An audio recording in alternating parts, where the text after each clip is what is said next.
नज़रिया में आपका स्वागत करती हूँ।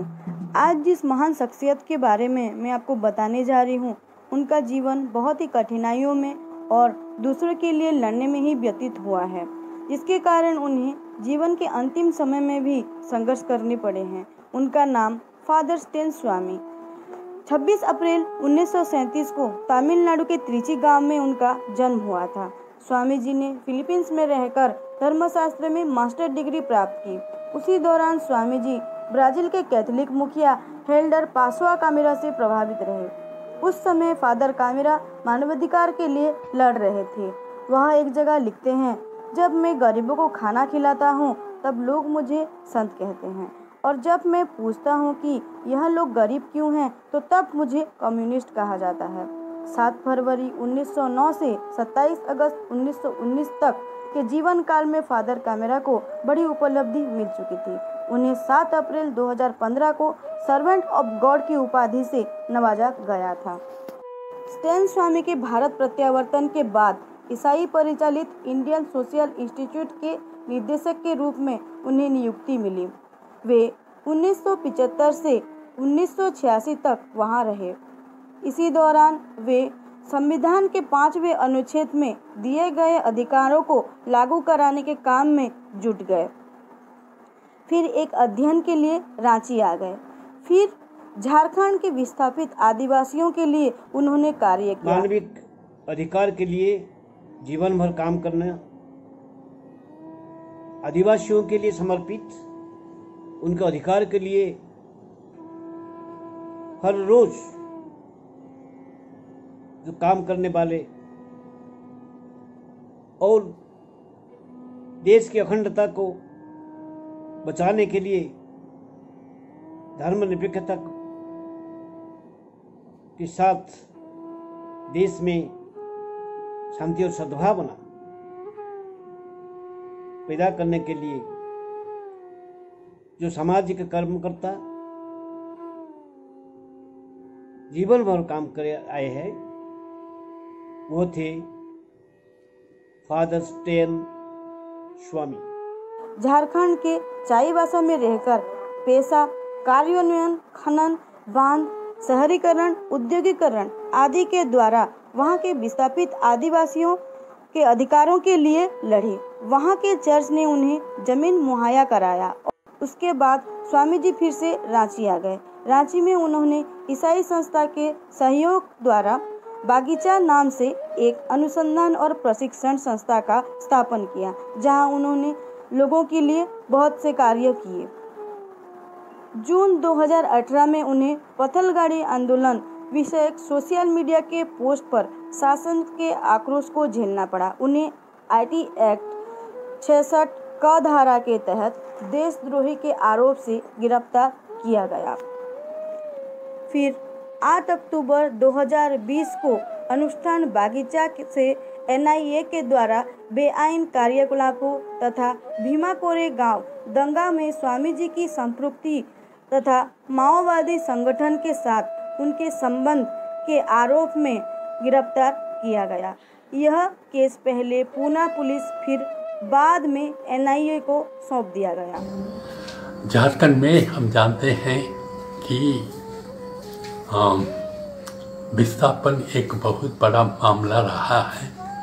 जब लोग अपना जल, जंगल, जमीन को खो रहे हैं, वो बांध के रूप में हो, फैक्ट्री के रूप में हो या टाउनशिप के रूप में हो, और इसके लिए उनको न्याय नहीं मिल रहा।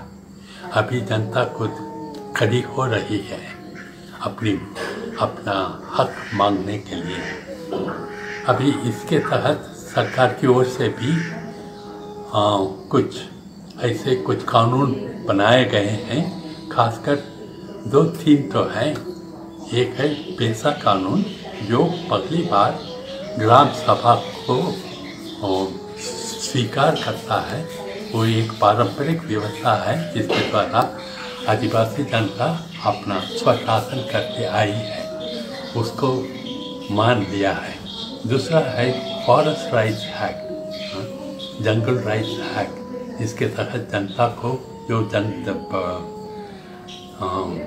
जंगल में रहते हैं वो कैसे उनका अधिकार क्या है इत्यादि।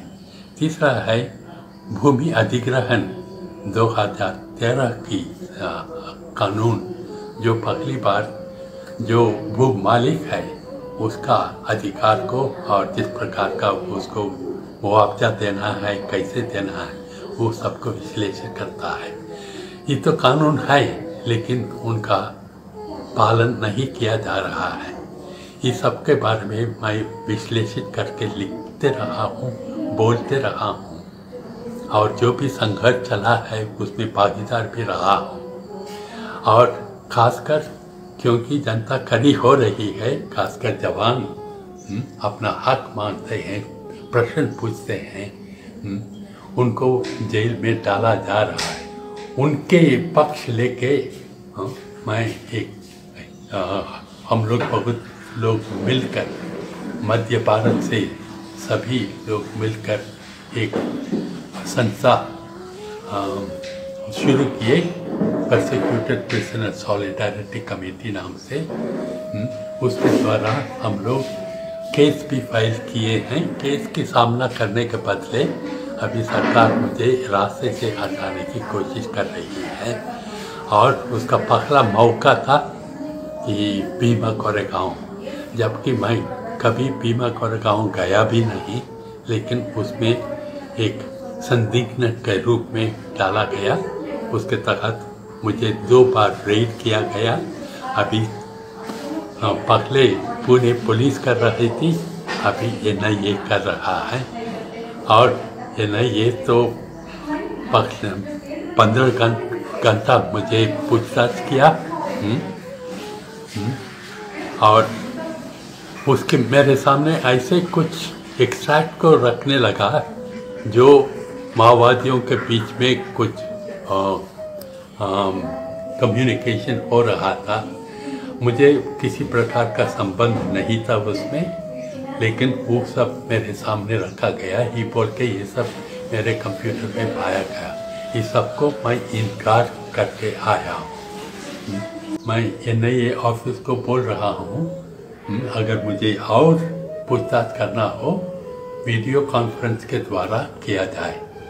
1 जनवरी 1818 में पेशवा बाजीराव द्वितीय के 28,000 सैन्य और ईस्ट इंडिया कंपनी के 834 सैन्य, जहां 500 महार सैन्य थे, उनको धूल चटा दी थी। यह भीमा नदी के पास कोरेगांव में हुआ था। ईस्ट इंडिया कंपनी ने शहीदों की स्मृति में विजय स्तंभ स्थापन किया था, जहां 27 दिसंबर 1937 में बाबा साहेब अम्बेडकर ने अपना संग्राम शुरू किया था। हर साल भीमा कोरेगांव में जनवरी 1 को मेला लगता है। वहां लोग लाखों की तादाद में जमते हैं। द्विशतक के पूर्ति हेतु जनवरी 1, 2018 में 250 से ज़्यादा बहुजन समूह एलगर परिषद के बैनर के नीचे जमा हुए थे। वहां झड़प शुरू हो गई। पुणे ग्रामीण सुपरिटेंडेंट ऑफ पुलिस सुबेज हक ने बताया कि 2 गुटों के बीच झड़प हो गई थी। तभी पुलिस फौरन हरकत में आई और हालत पर काबू पाने के लिए लाठीचार्ज तथा आंसू गैस का प्रयोग किया। इसमें एक व्यक्ति की मौत हो गई और 40 गाड़ियों का नुकसान हुआ।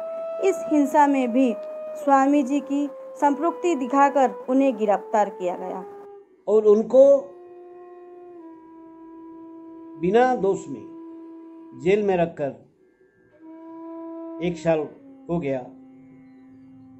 उनको जमानत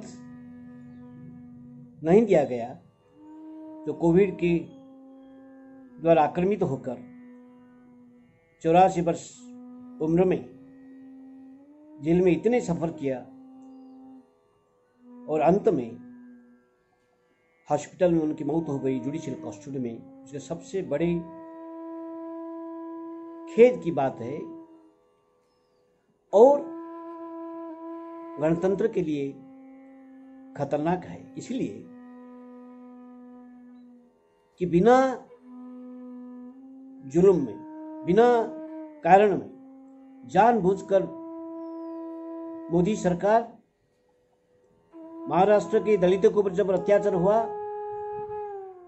भीम कोरेगांव में दलितों के ऊपर जब हमला हुआ 2018 दिसंबर 31 तारीख दिन में, उन्हें जो लोग हमला किया उसको कुछ नहीं हुआ। वो लोग आजाद में घूमते हैं और ये बीजेपी आरएसएस के लोग हैं। मगर इस केस में देश के 16 लोग, जो लोग इंटेलेक्चुअल है, साहित्यकार है, कवि है, सामाजिक कर्मी है, जन आंदोलन के नेता है, नेत्री है, प्रोफेसर है, और जिस तरह स्टैन स्वामी भी थे, उनमें एक भी है, ऐसे लोगों को प्रधानमंत्री को मारने के लिए साजिश जैसा एक झूठा मामला में फंसाकर जेल में रखा गया है। उनको अमानत नहीं मिला है। ये अघोषित इमरजेंसी है। तो क्यों देश के जो सरकार है, केंद्र सरकार, क्यों ये ऐसा करती है? इसलिए ये सब लोग, जैसे स्टेट स्वामी, कॉर्पोरेट घराने के खिलाफ वो लड़ते थे, इसलिए कि आदिवासियों के अधिकार पर हमला होता था। जल, जमीन, जंगल को बचाने के लिए जो कॉर्पोरेट के खिलाफ जो लड़ाई है उसके में साथ देते थे, लिखते थे और उनको अधिकार के लिए लड़ते थे। तो इसीलिए अभी जो सरकार है, मोदी सरकार, देश को बेचते हैं और प्राकृतिक संसाधन को खत्म करके कॉर्पोरेट के इंटरेस्ट को, कॉर्पोरेट के मुनाफे के लिए कुछ काम करते हैं। कि देश में इस खिलाफ, इस तरह नफरत की राजनीति खिलाफ, इस तरह कॉर्पोरेट के लिए गणतंत्र को खत्म करने के लिए तानाशाही की सरकार के खिलाफ हमको लड़ना होगा। और अगर ठीक से लड़ेंगे तो स्टैन स्वामी जी की असल श्रद्धांजलि होगा, ऐसा मेरा राय। क्योंकि देश अभी बहुत खतरनाक स्थिति में है। लोकतंत्र खत्म हो जा रहा है, तानाशाही अभी चलता रहा है। इसीलिए लोकतंत्र को बचाने के लिए हम काम करेंगे और स्वामी जी को श्रद्धांजलि देंगे। धन्यवाद।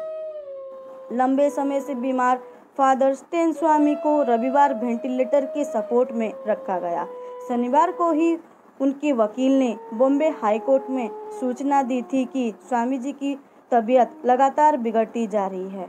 तब स्वामी जी के वकील ने हाई कोर्ट में बेल की अर्जी लगाई थी, पर एनआईए के विरोध के कारण उन्हें बेल नहीं मिली। बताया गया था कि उनकी तबीयत रोज बिगड़ती जा रही है, ऐसे में उनका अस्पताल जाना जरूरी है। जब स्वामी जी की हालत ज़्यादा बिगड़ने लगी तब बॉम्बे हाई कोर्ट के निर्देश से मुंबई के हॉली फैमिली अस्पताल में स्वामी जी को भर्ती कराया गया। लंबे इलाज के बाद भी स्वामी जी के हालत में कोई सुधार नहीं आया। उनकी तबीयत और ज़्यादा बिगड़ने लगी, जिसके बाद सोमवार यानी 5 जुलाई 2021 में 84 साल के उम्र में स्वामी जी का निधन हो गया। इस तरह स्वामी जी का जीवन बहुत संघर्षमय रहा है। जुलाई 5 तारीख दिन हमारे देश के गणतंत्र में एक अंधकार दिवस। जोहार।